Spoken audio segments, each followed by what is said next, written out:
Hello there, it's Seb from Three Counties Motorhomes and welcome to this video on how to use the Nord Elettronica Nord NE183 control panel. So there are several panels that have this shape and design. This is for the panel that clearly has the snowflake here, these two heating symbols here, has these symbols or lighting controls here with their inset functions, and these work.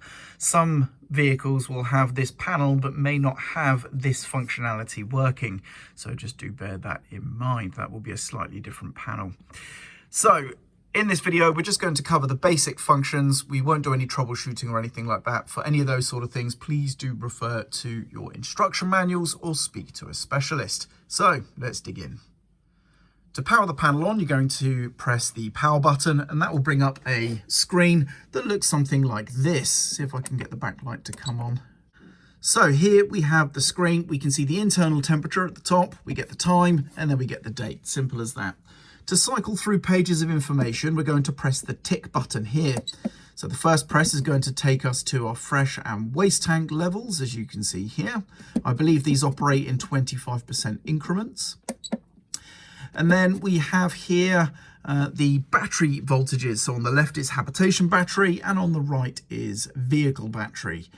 And then we go here, we can see the ammeter for the currently enabled battery, which in this instance is the leisure battery. It's showing that we're putting 1.2 amps or 1.4 amps in.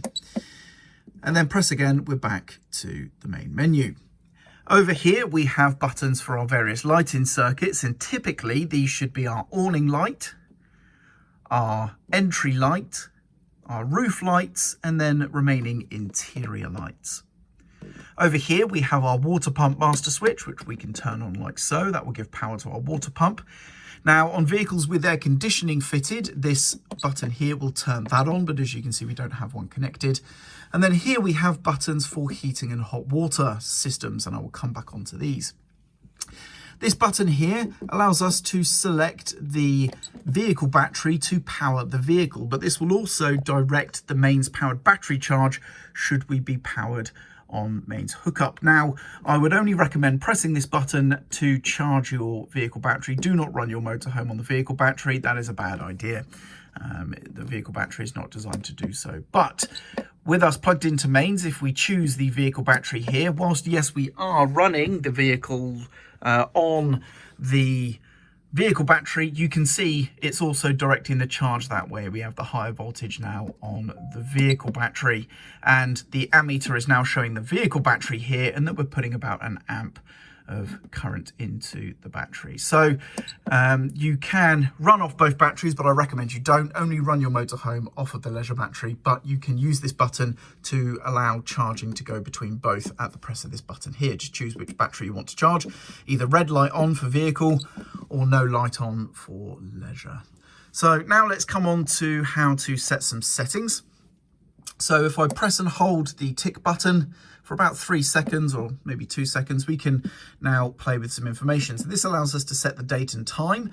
So I can now press the enter key to confirm, and I can set the date accordingly. Well, it's actually the 7th of December, so I use these buttons here as up or down arrows as indicated. I can set that to the 7th there, and then I can press enter. We can choose the month, which is correct, and the year, which is correct. And now we come on to the time, and it's not that time at all. It is actually, well, the minutes are actually right, but we are, so let's see, we can't round robin, so we have to go this way. There we go. That is the time. Set the minutes, and we're good to go. So there we are. That is the time and date set, so that's how you do that. Pressing the down arrow here, we can then choose to set an alarm if we wish. Just press the enter key to turn that on or off, and then set the time. We can choose whether or not we have warning alerts for the levels in our fresh or waste tanks. Choose whether or not we have a low battery voltage warning enabled for both batteries, as you can see indicated there. And then whether or not we have keytones enabled. That's the beep that you hear whenever I press buttons. You can enable or disable that. And then you can go into the timing screens for your space heating. This allows you to turn on the timer and choose the on and off times and the target temperature for space heating. And Coming down, we have water heating. Again, we can turn on or off the timer, choose when it comes on and choose when it turns off. And then we're back to here, a information screen, and then we're back to the clock. To get out of this, just press the C key and we're back to the main screen. That's the settings. Now I'm going to show you how to use your heating and hot water. So in this particular vehicle, the Truma controls here will not function until they receive power from the control panel, and we need to do that by pressing buttons. Now, your vehicle may vary. In this instance, only the hot water control gives power to this unit. If you have a slightly different heating or hot water setup, you may find you can benefit from both of the controls here giving you power. If I press the heating button, we get to a screen here which allows us to set the target temperature using the up or down keys, and then when we press enter, we will then see this symbol here showing that we have manual control turned on, and that should give us power, but as you can see, it does not in this particular vehicle. If we wish to set the power, we can now press the button, and then if we wait for a couple of seconds, that should come alive. Okay, I initially had an issue there where the power wasn't coming on. I realized it's because the temperature was too low. So it does use the temperature sensor in order, which is here, in order to work. So as you can see, the internal temperature is 25. So if I press this, I need to set a temperature higher.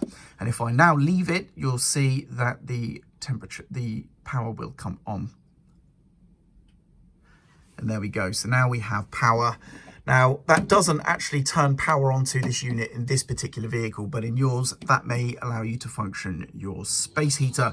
And we also then get this little symbol here showing a hand. That's supposed to be a hand with its finger and radiating heat, showing you that the heater is indeed on and that we've chosen 27.5 degrees. Press the button again to turn off. Now, if I press and hold, we will enter that same programming screen for an automatic timer if we so wish. Press C over here to come back out.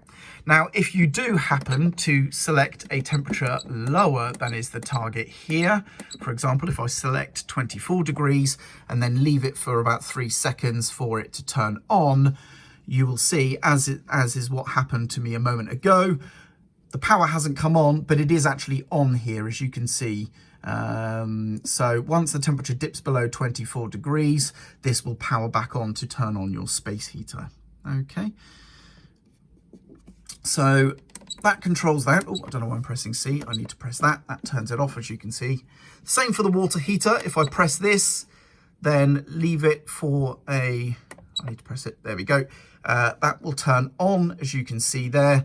And we're good to go. So the water heating is on. This actually, in this particular case, does turn the power on to our Truma system, so we can use our heating and hot water now.